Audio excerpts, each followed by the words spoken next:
দুনিয়ার মানুষগুলি জাহান্নামের দিকে রওনা দিয়ে যাচ্ছে। দুনিয়ার মানুষগুলি কুফর শিরকের মধ্যে নিমজ্জিত হয়ে আছে। মানুষগুলি জাহান্নামে হয়ে যাচ্ছে।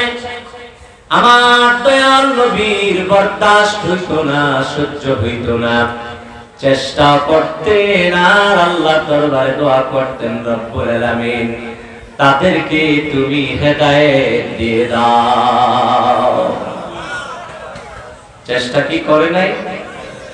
দোয়া কি করে নাই? হাজার হাজার লক্ষ কোটি মানুষ মুসলমান হয়ে গেছে, নবীর উম্মত হয়ে গেছে।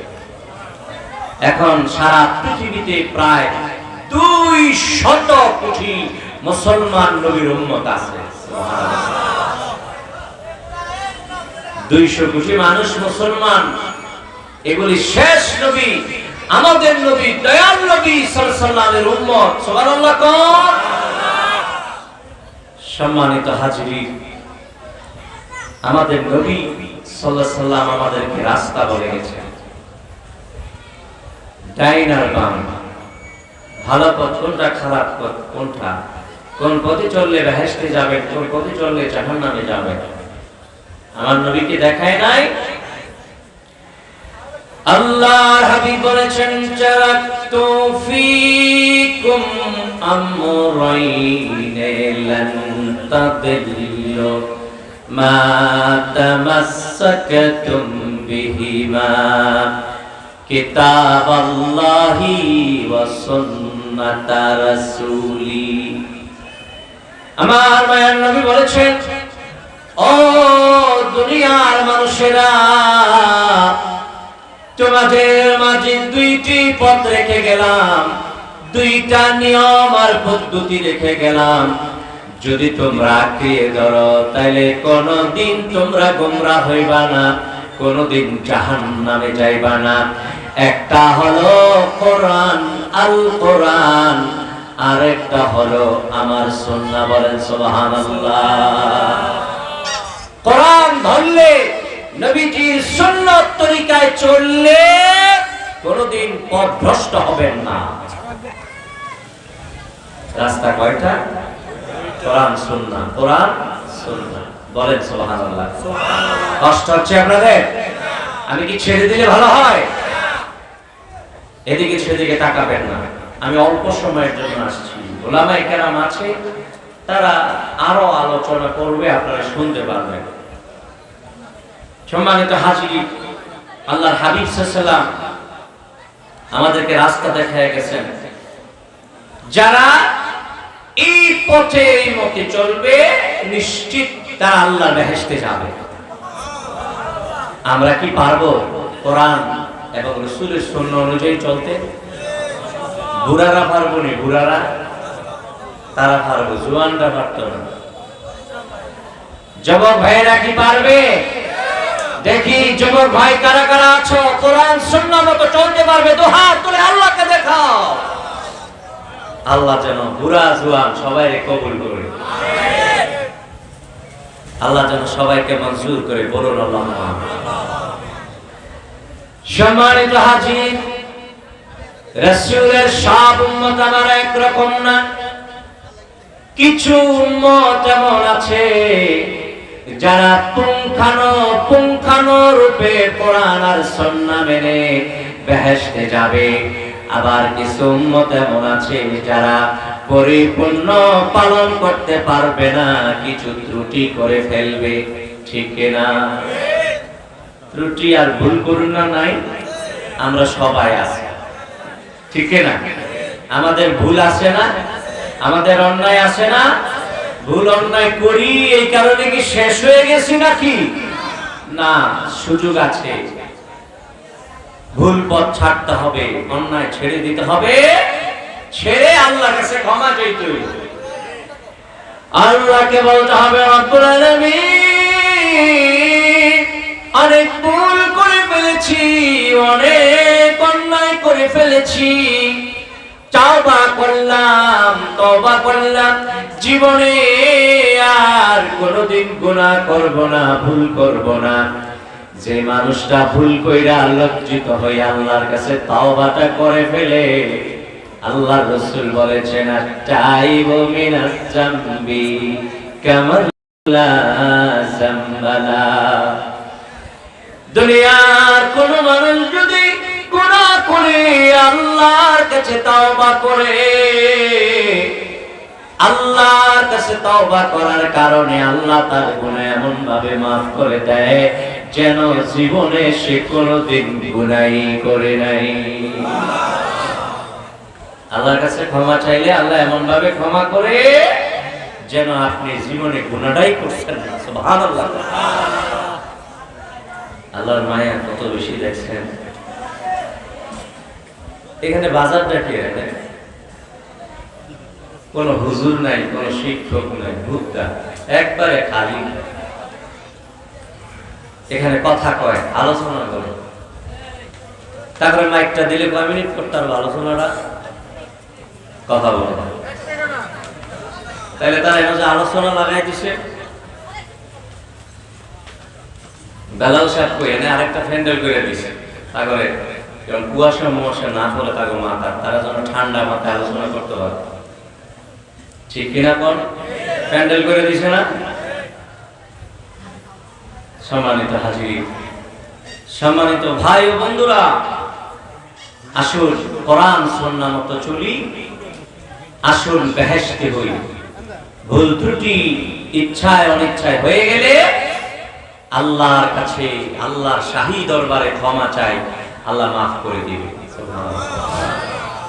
১৫০০ বছর আগে আমার নবী সাল্লাল্লাহু আলাইহি ওয়াসাল্লাম থাকতে সাহাবায়ে কেরাম যদি কোনো ভুল হয়ে যাইতো নবীর দরবারে যাইতো। ভুল হয়ে গেলে কার দরবারে যাইতো? নবীর দরবারে যাইয়া বলতো ইয়া রাসূলুল্লাহ ভুল করে ফেলছি, আপনি আল্লাহকে বলেন, সুপারিশ করেন। আপনি কইলে আল্লাহ তাড়াতাড়ি শুনবে, মাফ করে দেবে। আবার একবার চিৎকার করে বলতে পারবেন সুবহানাল্লাহ। এই ধরনের ইতিহাস অনেক আছে। সাহাবায়ে কেরাম ভুল করে নবীর দরবারে যাওয়ার পরে আমার নবী জেনে বুঝে তাদের জন্য আল্লাহর কাছে ক্ষমা প্রার্থনা করেছেন। আল্লাহ পাক নবীর শাফাতের কারণে ক্ষমা করে দিয়েছেন। এই কেমন নবী পাইছি দেখেন, গুনাহ করি আমি, শাফাত করে আমার দয়াল নবী সাল্লাল্লাহু আলাইহি ওয়াসাল্লাম। ঠিক কিনা বলেন? ঠিক কিনা? আদর রওজা পাকে আমার হায়াতুন নবী, জিন্দা নবী উম্মতের জন্য রওজা পাক থেকে ক্ষমা চায়। সুবহানাল্লাহ। দুনিয়ায়ও ক্ষমা চাইছে, কবরে রওজা পাকে শুয়েও ক্ষমা চায়। আল্লাহর হাবিব বলেছেন সাহাবায়ে কেরামদেরকে, সাহাবীরা রে, আমি দুনিয়ায় তোমাদের সাথে থাকি আছি, একদিন আমি থাকবো না, রওজা শরীফে বিশ্রাম নিব, মাটির তলায় বিশ্রাম নিব। আল্লাহর হাবিবের এই কথা শুনে সাহাবায়ে কেরাম দরদর করে চোখের পানি ফালাইয়া কাঁদতে লাগলে। যেই সাহাবীরা নবীকে এক মুহূর্ত না দেখলে বরদাস্ত করতে পারতো না, সহ্য করতে পারতো না, ডাক দিয়ে বলল ইয়া রাসূলুল্লাহ সাল্লাল্লাহু আলাইহি ওয়াসাল্লাম, একটি মুহূর্ত আপনাকে না দেখলে বরদাস্ত আর সহ্য করতে পারি না নবীজি গো, আপনি যদি চলে যান আমাদেরকে ছেড়ে, আমরা কেমনে এতিম হওয়ার পরে সহ্য করব? সাহাবায়ে কেরামের চোখের পানি দেখে আল্লাহর হাবিবের মায়া গেল, মায়া লেগে গেল। আমার দয়াল নবী বললেন সাহাবীরা রে, ওয়াফাতি খায়রুল লাকুম, ও আমার সাহাবীরা, আমি দুনিয়ায় থাকা যেভাবে তোমাদের জন্য মঙ্গল ছিল, আমি চলে গেল তোমাদের জন্য মঙ্গল হব না, আমি চলে যাওয়াটাও তোমাদের জন্য ভালো। বলেন সুবহানাল্লাহ। সাহাবায়ে কেরাম বললেন ইয়া রাসূলুল্লাহ রাসূলুল্লাহ সাল্লাল্লাহু আলাইহি সাল্লাম, দুনিয়ায় থাকলে ভালো বুঝতে পারলাম আপনাকে দেখলে আমাদের গুনাহ মাফ হয়, আপনার কাছে গেলে কলিজা ঠান্ডা হয়, আপনার পরামর্শ পেলে বিপদ আপদ দূর হয়ে যায়। নবী আপনি চলে গেলে আমাদের জন্য কিভাবে ভালো। আল্লাহর হাবিব বললেন, সাহাবীরা রে, ও আমার সাহাবীরা, তোমরা যখন কোনো নেক কাজ করবে ওই নেক কাজের খবর আমার কাছে যাবে, আমি খবরটা পাইয়া খুশি হব, তোমাদের জন্য দোয়া করব। আর আল্লাহ না করো, তোমরা যদি কোনো গুনাহ করে ফেলো আমার রওজা পাকে তোমাদের গুনার খবরটাও যাবে, আমি দয়াল নবী আল্লাহর কাছে তোমাদের জন্য ইস্তেগফার করব, তোমাদের জন্য আমি ক্ষমা চাই। দুনিয়ায় আল্লাহর হাবিব সাল্লাল্লাহু আলাইহি ওয়াসাল্লাম আমাদের জন্য অজস্র ধারায় চোখের পানি ফেলেছেন, আল্লাহ নিজে সান্ত্বনা দিয়েছেন। হে নবী, উম্মতের চিন্তা করতে করতে কি নিজের দেহের দিকে আপনি খেয়াল করতে পারবেন না? না, এত চিন্তা করা লাগবে না। যার কপালে হেদায়েত আছে আমি আল্লাহ হেদায়েত দিব, যার কপালে হেদায়েত নাই সে জাহান্নামে যাবে। আপনি চিন্তা করে অস্থির হয়ে পড়বেন না, আমি যাদের কপালে হেদায়েত আছে তাদের দরজায় আপনাকে পৌঁছায় দেব। আল্লাহর হাবিব কত চিন্তা করতেন। আবু জাহেল তো আমার নবীর কথাই শুনতো না, তারপরেও তো আবু জাহেলের দরজায় আল্লাহর হাবিব সাল্লাল্লাহু আলাইহি ওয়াসাল্লাম কমস কম 600 বার গিয়েছে। কয়শো বার বলেন? কয়শো বার? আল্লাহর হাবিব সাল্লাল্লাহু আলাইহি ওয়াসাল্লাম আবু জাহেলের দরজায় 600 বার গেছে, টাকা চাইতে, পয়সা চাইতে, ধন দৌলতগুলি দখল করতে, একটি কথা নিয়ে গিয়েছে, লা ইলাহা ইল্লাল্লাহ মুহাম্মাদুর রাসূলুল্লাহ সাল্লাল্লাহু আলাইহি ওয়াসাল্লাম। বৃষ্টি আসলে, মেঘ পড়লে মানুষের দিল নরম থাকে, তাই না? বৃষ্টি আসলে মানুষের দিল নরম হয়, এটা কোনো নতুন কথা নয়, এটা আদম আলাইহিস সালামের যুগের কথা। মানুষের স্বভাব হচ্ছে বৃষ্টির সময় মনটা নরম থাকে। একবার অজস্র ধারায় বৃষ্টি পড়ছিল, আল্লাহ হাবিব সাল্লাল্লাহু আলাইহি ওয়াসাল্লাম মনে মনে চিন্তা করলেন, আবু জাহেলের কাছে এত গিয়েছি, প্রচন্ড রোদের মধ্যে গিয়েছি, প্রচন্ড ঠান্ডার মধ্যে গিয়েছি, কিন্তু মন তো নরম হয় নাই। বৃষ্টি পড়তেছে, এই সময় গেলে মনে ঈমান আনবে। কেমন নবী পাইছি, হ্যাঁ? ওমা আরসালনাকা ইল্লা রাহমাতাল লিল আলামিন, সমস্ত জগতের জন্য রহমত। আমার দয়াল নবী সাল্লাল্লাহু আলাইহি ওয়াসাল্লাম সমস্ত মানব জাতির জন্য, সমস্ত কুল মাখলুকাতের জন্য, জিন ফেরেশতা এমনকি ইবলিসের জন্য আল্লাহর হাবিব সাল্লাল্লাহু আলাইহি ওয়াসাল্লাম রহমত স্বরূপ এসেছেন। সুবহানাল্লাহ।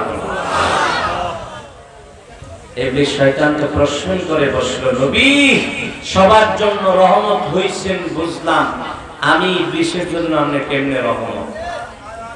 আমার দয়াল নবী সাল্লাল্লাহু আলাইহি ওয়াসাল্লাম কয়, ইবলিস আমি দুনিয়ায় আসার আগে প্রতিদিন সকালবেলা একজন ফেরেশতা তোমারে দইগাই মারতো, শয়তানি করার আগে কিছু মার খেত। কথা বুঝেন না? প্রতিদিন সকালবেলা তুমি মার খাইতা, ফেরেশতারা আল্লাহর নির্দেশে প্রতিদিন সকালবেলা একজন ফেরেশতা এসে তোমার এক কাজ জোরে থাপ্পড় মারতো। যেদিন আমি দুনিয়ায় এসেছি ওই দিন থেকে ওই থাপ্পড়টা বন্ধ হয়ে গেছে। বলো আমি কি তোমার জন্য রহমত না? ইবলিস কয়, নবী ঠিকই, আমার লাগো আমনে বালা। সুবহানাল্লাহ। সম্মানিত হাজির, দুনিয়ার সব মানুষের জন্য চিন্তা করেছেন, টেনশন করেছেন, পরিশ্রম করেছেন, গায়ের ঘাম ঝরিয়েছেন, রক্ত ঝরিয়েছেন, চোখের পানি এত বেশি ঝরাইছেন, যদি আল্লাহর হাবিবের চোখের পানি জমা করা হইতো না জানি কত বেশি হয়ে যাইতো। বলেন সুবহানাল্লাহ। আদর রওজা পাকে তিনি উম্মতের চিন্তা করে, উম্মতের জন্য দোয়া করে, উম্মত গুনাহ করলে আল্লাহর দরবারে উম্মতের জন্য ক্ষমা চায়। সব উম্মত তো এক না, সবাই তো 100% আমল কইরা কবরে যাইতো না, ঠিক না? হাসরের ময়দানে এমন কিছু উম্মত উঠবে যারা গুনাহ নিয়ে উঠবে। কি উঠতো না? উঠবে না? আল্লাহর হাবিব সাল্লাল্লাহু ওই দিন মনে হয় সিংহাসনে বসে থাকবো না। আরে কেমন নবী পাইছে, সুবহানাল্লাহ কইলাম। কিয়ামতের ময়দানে, হাসরের ময়দানে সবাই শুধু নাফসি নাফসি করবে, ইয়া নাফসি ইয়া নাফসি ইয়া নাফসি ইয়া নাফসি, সবাই শুধু নিজের চিন্তা করবে। কিন্তু একমাত্র একজন আমার আপনার নবী শুধুমাত্র উম্মতের চিন্তা করবে। বলেন সুবহানাল্লাহ। আল্লাহ তো কিয়ামতের ময়দানে আমার নবীকে কুরসি দিবে, আলিশান কুরসি, নূরের কুরসি দিবে। সুবহানাল্লাহ। আল্লাহ বলবে এখানে বসেন নবী, দুনিয়ায় অনেক রক্ত দিয়েছেন, চোখের পানি দিয়েছেন, ঘাম দিয়েছেন, আজকে হাসরের ময়দানে কিছুই দেওয়া লাগবে না, আপনি এই মাকামে মাহমুদ কুরসির মধ্যে বসেন। আল্লাহর হাবিব সাল্লাল্লাহু এই কুরসিতে বসবে না, আল্লাহর নির্দেশ পালনার্থে শুধু হাতটা রাখবে। সুবহানাল্লাহ। আর সিজদায় পড়ে উম্মতের জন্য কাঁদবে, ইয়া রাব্বাল আলামিন, তুমি না আমারে কইছো, তুমি না আমারে বলছো, ওয়ালা সাউফা ইউতিকা রাব্বুকা ফাতারদা, তুমি না আমাকে বলছো আমারে খুশি কইরা ছাড়বা। আমি দুনিয়ায় টাকা চাইলে টাকা দিতা, পয়সা চাইলে পয়সা দিতা, আমি তো কিছুই চাইলাম না। ওয়া ইন্নী লাম আরদা ওয়া ওয়াহিদুম মিন উম্মতি ফিন্নার। ও আমার আল্লাহ, আপনি বলছেন আমাকে খুশি করেই ছাড়বেন। আজকে হাসরের ময়দানে আমি ঘোষণা দিলাম, আমি ততক্ষণ পর্যন্ত খুশি হব না যতক্ষণ না আপনি আমার সবগুলো উম্মতরে বেহেশত দিয়ে দিবে। দুনিয়ায়ও চিন্তা, কবরেও ইস্তেগফার, হাসরের ময়দানেও আল্লাহর কাছে শাফাআত আমার দয়াল নবী সাল্লাল্লাহু আলাইহি সর্বপ্রথম করবে। সুবহানাল্লাহ বলবেন না? সাধারণ কোন নবীর উম্মত হন নাই, শ্রেষ্ঠ নবীর উম্মত হয়েছেন, শ্রেষ্ঠ উম্মত হয়েছেন, ঠিক না? আসছেন সবার পরে, সব উম্মতের পরে দুনিয়ায় আসছেন। কিন্তু খোদার কসম, আপনারা যতদিন জান্নাতের গেইটে কদম না রাখবেন ততদিন কোন নবীর উম্মত জান্নাতের গেইটের কাছে যাওয়ার দুঃসাহস করবে না। বলেন সুবহানাল্লাহ। কার উসিলায়, নবীর উসিলায়, ঠিক না বলেন? সম্মানিত হাজির, কিয়ামতের ময়দানে, হাসরের ময়দানে যারা কিছু গুনাহ নিয়ে যাবে তাদের জন্য আমার দয়াল নবী সাল্লাল্লাহু আলাইহি ওয়াসাল্লাম শাফাআত করবে, বেহেশতে নিয়ে যাবে। সুবহানাল্লাহ। এইবার একটা সুযোগ পাইছি, আমরা গুনাহ বেশি বেশি কইরা বস্তা কইরা কবরে যাব, আল্লাহর হাবিব সুপারিশ করে আমরা বেহেশতে নিয়ে যাব। সুযোগ একটা পাওয়া গেছে না? কথা বলে। আল্লাহর দয়ার বাণী আর রাসূলের শাফাআতের কথা আপনাদের শুনাইলে একদল আছে তাদেরকে ইবলিস শয়তানে ধোঁকা দেয়, তাইলে তো সুযোগ পেয়ে গেছো, গুনাহ কর বেশি কইরা, আরে আল্লাহ মাফ করে দিবে। আল্লাহ কি কোন মানুষের জাহান্নামে দিব নাকি বেটা? যে একবার লা ইলাহা ইল্লাল্লাহ মুহাম্মাদুর করছে তার আল্লাহ বেহেশত দিবই, এই কথা কইয়া আমগরে দিয়া ইবলিস শয়তানে গুনাহ করায়, ঠিক না বলেন মুসলমান? এ কারণে আমরা দ্বিধা করি না, দেদার সে গুনাহ করি, যার যা ইচ্ছা তাই করছি, ঠিক আছে? আজকে মানুষ কত রঙের গুনাহ করে, যে গুনাহ আগে ছিল না এখন এটার আবিষ্কার করে, ঠিক না? আজকে দেখেন মানুষ মানুষকে খুন করে না? একটা পাখিকে জবাই করতে আজকে আমাদের মায়া লাগে, কিন্তু মানুষ জবাই করতে আমাদের মায়া লাগে না, ঠিক না? আইয়ামে জাহিলিয়াতে তো এত নিষ্ঠুর ছিল না মানুষগুলি। সম্মানিত হাজিরিন, আসুন না ভালো হয়ে যায়, আসুন না আমরা নেককার হই, আসুন আমরা নির্দয় না হই, একজন ভাই আরেকজন ভাইয়ের প্রতি সদয় হই, একজন আরেকজনকে ক্ষমা করতে চেষ্টা করি। আল্লাহ ক্ষমা করে দিবে। সুবহানাল্লাহ বলবেন। আল্লাহ পাক কিয়ামতের ময়দানে যাকে অনুমতি দিবে সেই সুপারিশ করবে। সর্বপ্রথম অনুমতি পাবে আমার দয়াল নবী সাল্লাল্লাহু আলাইহি ওয়াসাল্লাম। আল্লাহ বলেছেন, মান যাল্লাযী ইয়াশফাউ ইনদাহু ইল্লা বিইজনিহি। আয়াতুল কুরসির একটা অংশ আমি তেলাওয়াত করলাম। আল্লাহ বলেছেন, কার সাহস আছে কিয়ামতের ময়দানে আমি আল্লাহর অনুমতি ছাড়া সুপারিশ করবে? কে পারবে? অনুমতি সুপারিশ করব? তার এই যে খবর থাকতো না। সর্বপ্রথম সুপারিশ শাফাআত যিনি করবেন তিনি আমাদের নবী সাল্লাল্লাহু আলাইহি সাল্লাম। ঠিক না? সিজদায় পড়ে যাবে। আল্লাহ বলবে, ফারাসাক ওয়া কুল তুসমা ওয়া সালতুতা ওয়াশফা তুশফা। নবী মাথা ঝুঁকায়া রাখছেন, সিজদায় পড়ে আছেন, সিজদা থেকে মাথা উঠান।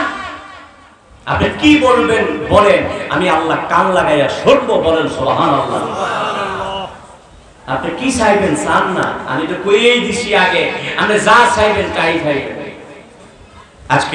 আজকে হাসরের ময়দানে আপনাকে এই ক্ষমতা, অথরিটি, পাওয়ার দেওয়া হলো।